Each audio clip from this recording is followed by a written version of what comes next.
Finding a job had become my full-time job after being laid off from the warehouse gig I'd worked for nearly 5 years.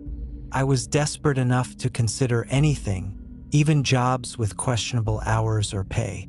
That's how I came across an ad on an employment site I didn't recognize. The post was simple and vague. Medical courier night shift. No experience necessary. Must be detail-oriented. It sounded too good to be true, but I clicked anyway. The hospital listed, St. Gregory's, was in the city but not in an area I was familiar with. I had no idea what kind of reputation it had, but at that point I didn't care. I filled out the application online that same night, including a short, generic cover letter, and sent it off without much thought. The next morning, I was shocked to see a reply in my inbox. It wasn't even a full 24 hours later. The email was short and direct, asking if I could come in that evening for an interview. I hesitated for a moment, wondering if I should be suspicious of how quickly they responded, but I didn't care much. I hit reply and confirmed. That evening, I dressed in dark gray slacks and a light blue button-up shirt. Simple but presentable. I paired them with black sneakers that were polished enough to pass for dress shoes but comfortable enough to walk in all night. I didn't know what to expect, so I figured I'd aim for neutral and professional. The bus ride to St. Gregory's was uneventful, but as I approached the hospital, I couldn't shake an odd feeling. The building itself was massive, but there was something unsettling about it.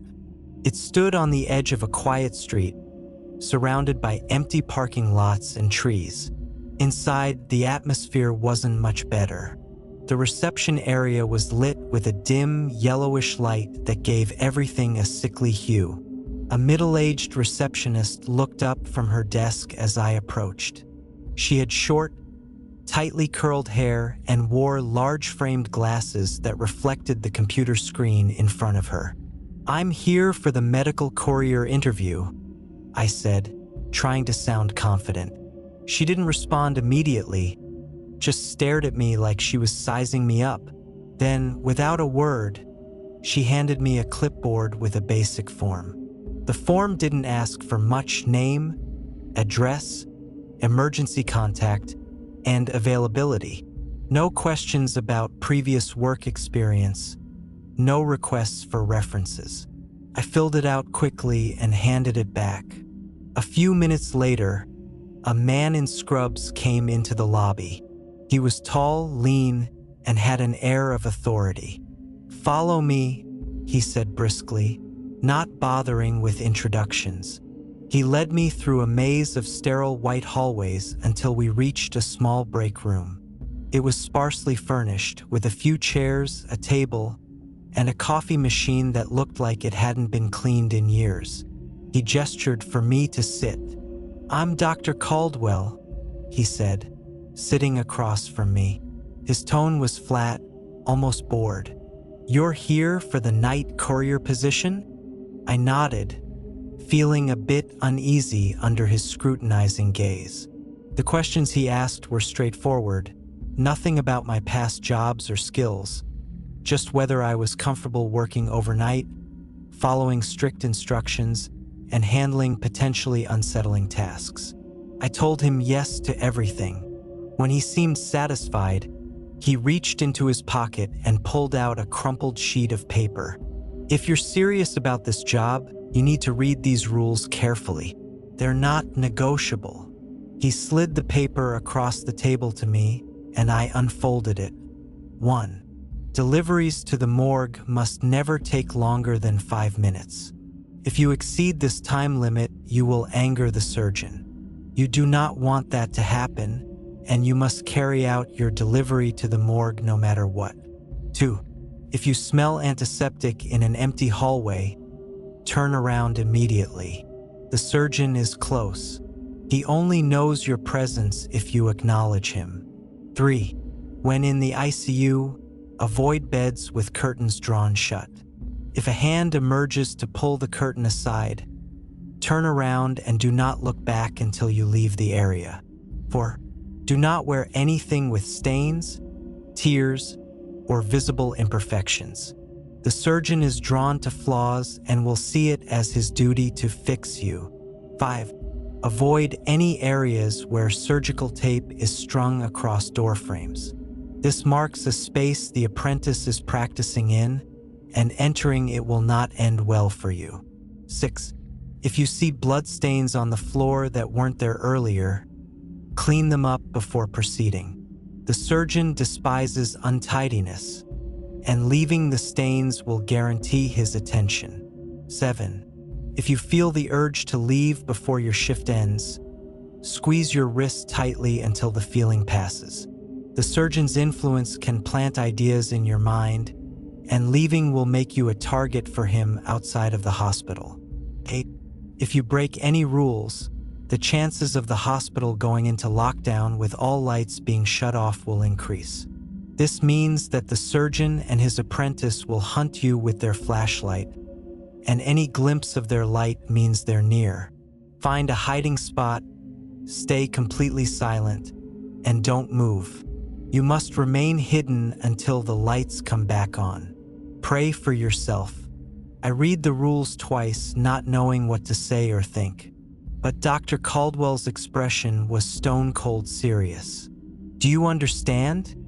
he asked. I nodded hesitantly, not trusting myself to speak. "Good," he said, standing up. "Your shift starts in an hour.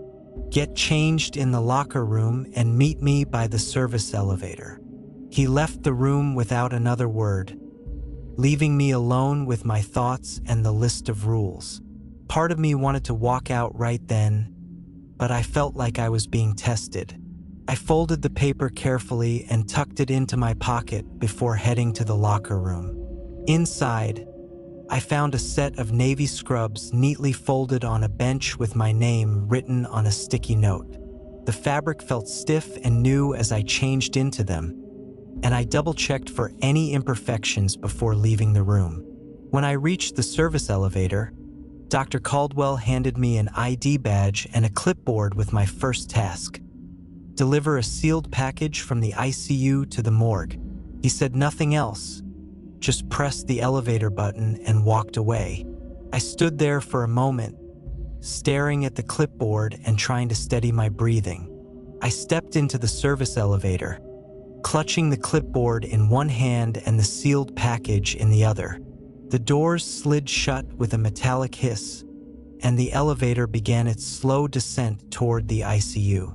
I checked the clipboard again to give my hands something to do.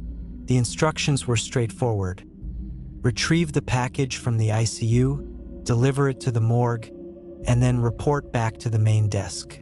Simple enough on paper, but my mind kept drifting back to the rules Dr. Caldwell had given me. The elevator came to a stop, and the doors slid open to reveal the ICU floor.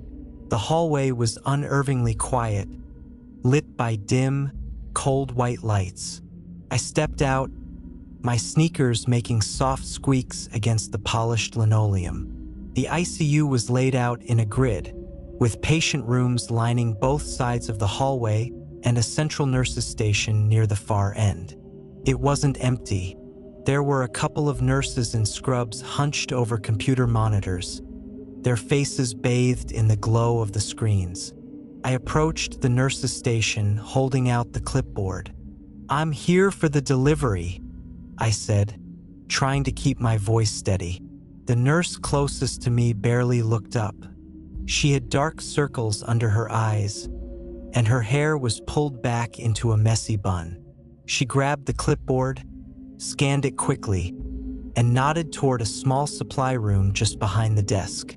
"It's in there," she said curtly, handing the clipboard back. "You've got 5 minutes once you pick it up." Her words hit me like a jolt. 5 minutes. The first rule flashed in my mind, and I couldn't shake the way she'd emphasized the time limit.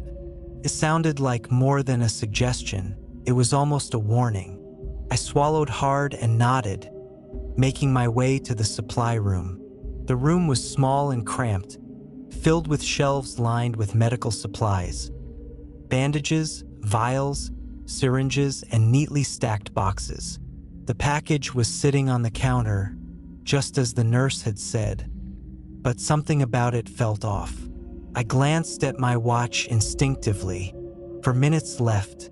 The thought made my pulse quicken, and I hurried back out into the hallway, determined to make it to the morgue in time. The route was straightforward. Take the elevator down 2 floors, follow the signs to the morgue, but the distance seemed to stretch. The nurses at the station didn't even glance up as I passed, their faces pale and tired in the light. Back in the elevator, I couldn't shake the feeling that I was being watched. It was irrational, I told myself, just nerves. But as the doors slid shut, I thought I heard something. A faint tapping sound, rhythmic and deliberate. It was distant, almost like it was coming from somewhere above me, but it made my stomach drop. I glanced up at the elevator's ceiling, half expecting to see something there. But the only thing staring back at me was the dull metal vent cover. The tapping stopped as suddenly as it had started, leaving the elevator in oppressive silence once again. The doors opened on the morgue level, and I stepped out into a hallway that was even darker and quieter than the ICU. I checked my watch again, 2 minutes left. The morgue was just ahead, marked by a heavy steel door with a small window at eye level. As I approached, I felt genuine fear. The temperature had dropped noticeably, enough to make me shiver even through my scrubs. My breath came out in white puffs, and the hairs stood on end. I reached for the door handle, but just as my fingers brushed the cold metal, a faint smell hit me. Sharp, sterile, and unmistakable. Antiseptic. The second rule hit me like a truck. If you smell antiseptic in an empty hallway, turn around immediately. I glanced behind me, half expecting to see someone or something standing there, but the hallway was empty. The smell was stronger now, almost overpowering, and I realized I was holding my breath. My instincts screamed at me to leave, but my watch told me I had less than a minute to complete the delivery. Clenching my jaw, I squeezed my wrist tightly, trying to ground myself. The motion sent a sharp ache through my arm, but it helped clear my mind. I pushed the morgue door open and stepped inside, my heart pounding so hard I could hear it in my ears. The room was just as cold as the hallway, if not colder. Stainless steel tables gleamed under the fluorescent lights, and rows of refrigeration units lined the walls. I placed the package on the designated counter and took a shaky breath, checking my watch again. 15 seconds to spare. Relief flooded through me, but it was short-lived. As I turned to leave, I caught a glimpse of something in the corner of my eye, like something was moving. It was subtle, almost imperceptible, but it was enough to send a spike of fear through me. I forced myself to keep walking, my steps quick but measured, and closed the door behind me as quietly as I could. The antiseptic smell was gone now, replaced by the sterile nothingness of the morgue hallway. But the tapping sound was back, louder this time and more insistent. It echoed faintly, bouncing off the walls, and I couldn't tell where it was coming from. I stepped into the elevator, pressing the button for the main floor. The doors closed, and the tapping stopped once more, leaving me alone in the stifling silence.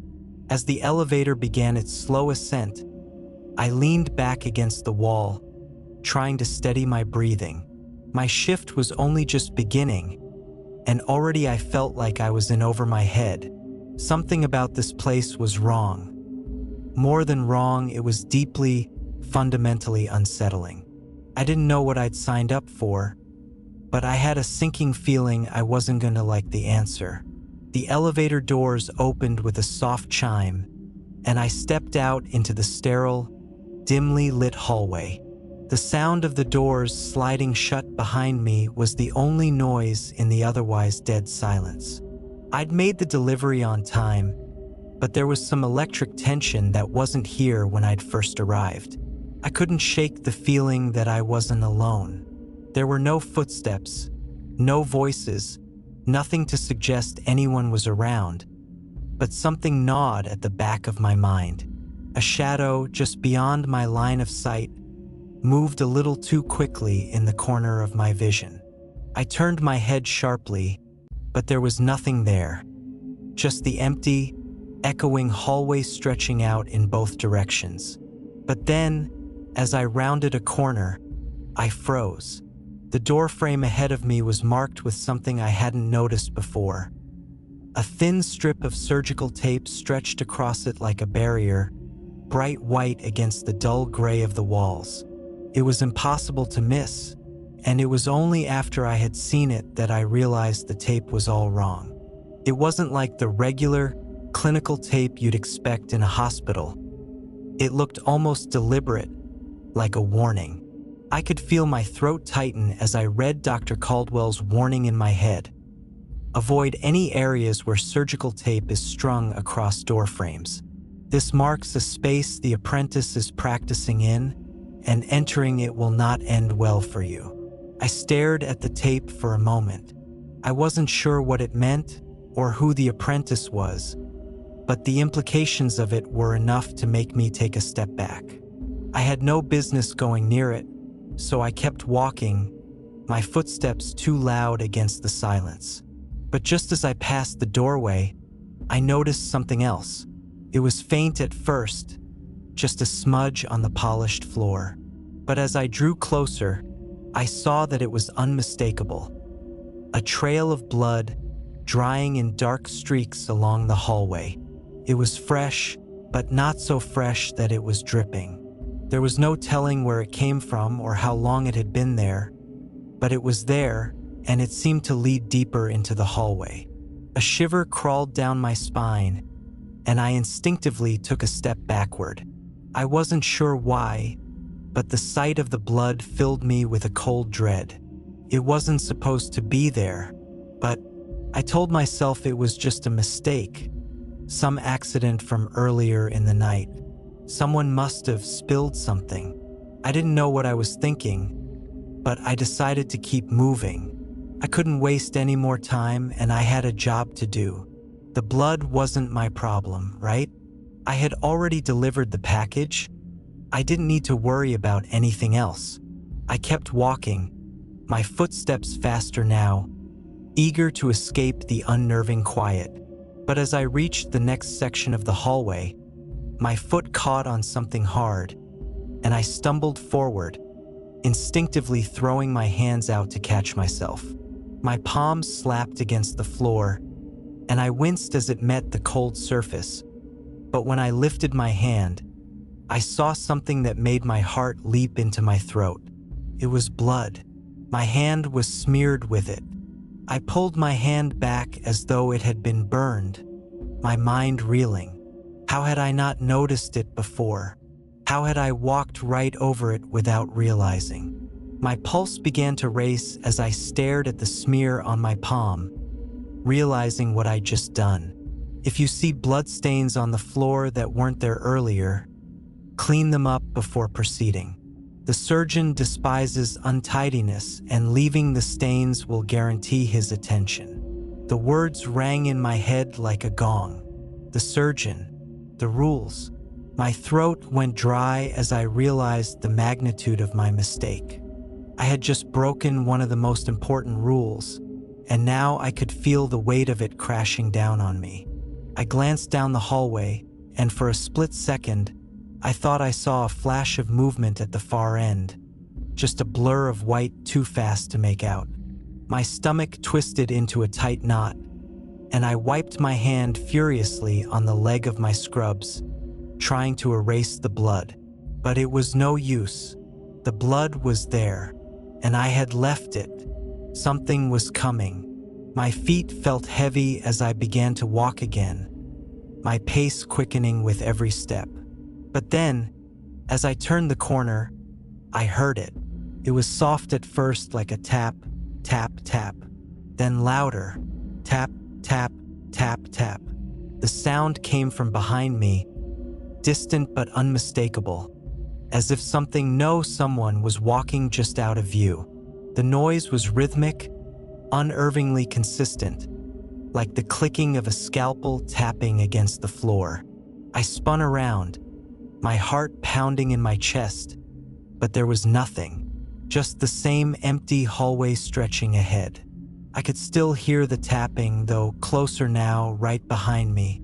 My blood ran cold.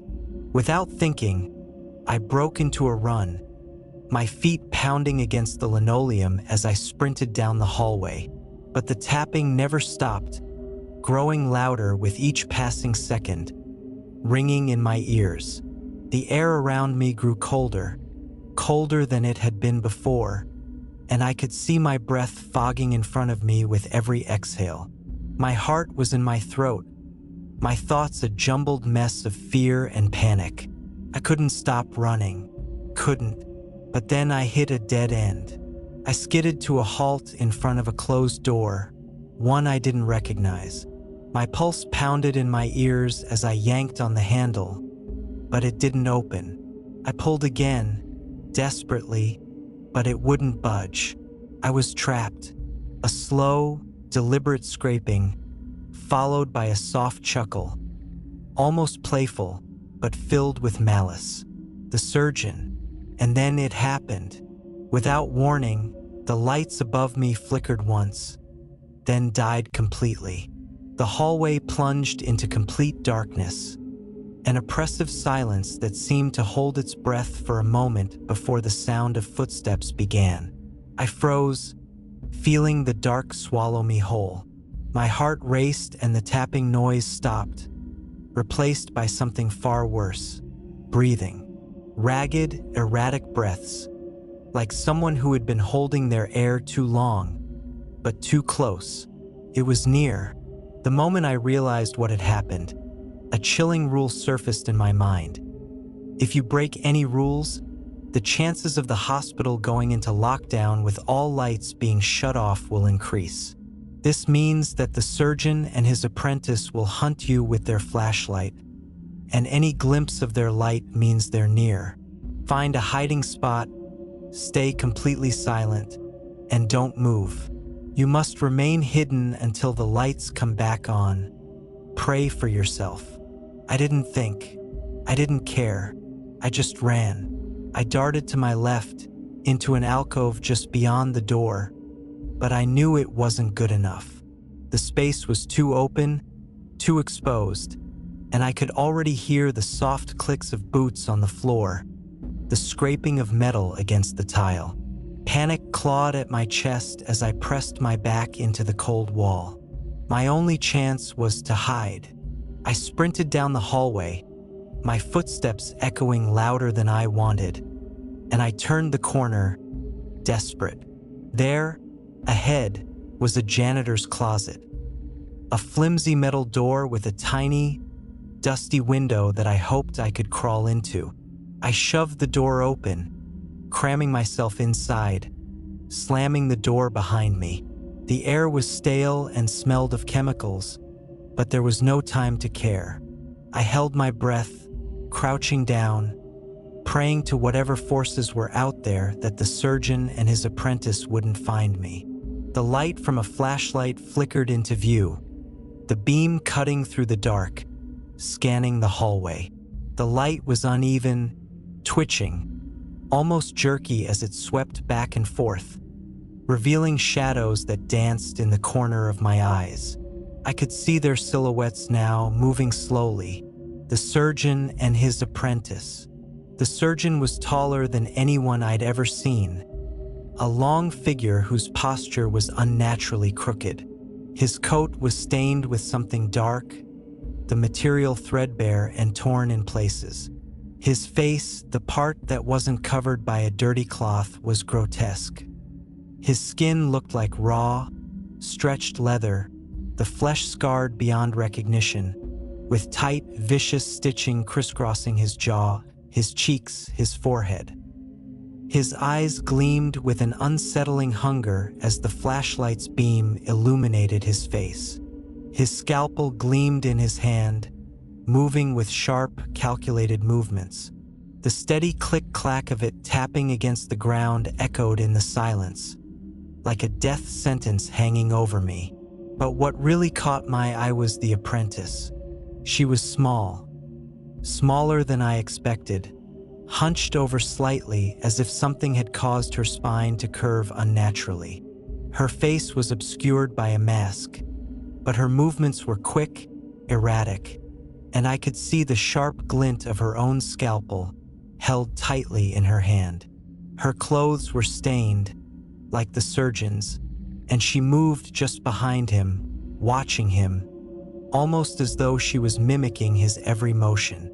The sound of her breathing was shallow and fast, as if she were holding back a scream, but the more I focused on her, the more I could tell she wasn't quite human.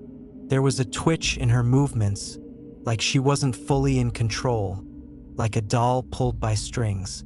I barely dared to breathe as I watched them pass by my hiding spot. The flashlight beam hovered close to the closet, and for a moment, I thought they might see me. The cold metal of the closet door pressed painfully against my back as I kept as still as possible, my muscles aching with the effort. The beam of light moved on, though, as the surgeon and his apprentice continued their search, moving down the hallway. I waited, counting the seconds, praying they wouldn't turn around. The air in the closet grew heavier with each passing moment, the smell of chemicals suffocating, but I had to remain silent. Every instinct in my body told me to run, to flee, but I knew that if I did, I wouldn't get far. If I even moved a muscle, they'd hear it and then it would be over. It felt like hours before the light finally flickered out of view. I stayed perfectly still for what seemed like an eternity. I was shaking now, drenched in cold sweat, my heart still pounding, but the darkness around me felt oppressive, suffocating. I didn't know if the lights would ever come back on. I didn't know if I could make it out of this hospital alive. I'd broken the rules. I'd made the mistake. And now they were hunting me, and the worst part was they were so close. The only thing I could do was wait and hope that when the lights did come back on, I'd still be alive. I waited in the closet, the silence growing deeper, thicker. My thoughts raced, trying to make sense of everything, but nothing added up. I had heard the rules, and I had broken them. I could almost hear the surgeon's footsteps again, the apprentice's breath in the darkness. My mind screamed at me to move, to do anything, but I stayed still, eyes wide, listening. Time seemed to stretch endlessly. My body felt numb from the cold and cramped space. My thoughts wandered back to the hospital entrance, the faces of the nurses, the calm before the storm. How could I have gotten so far into this nightmare?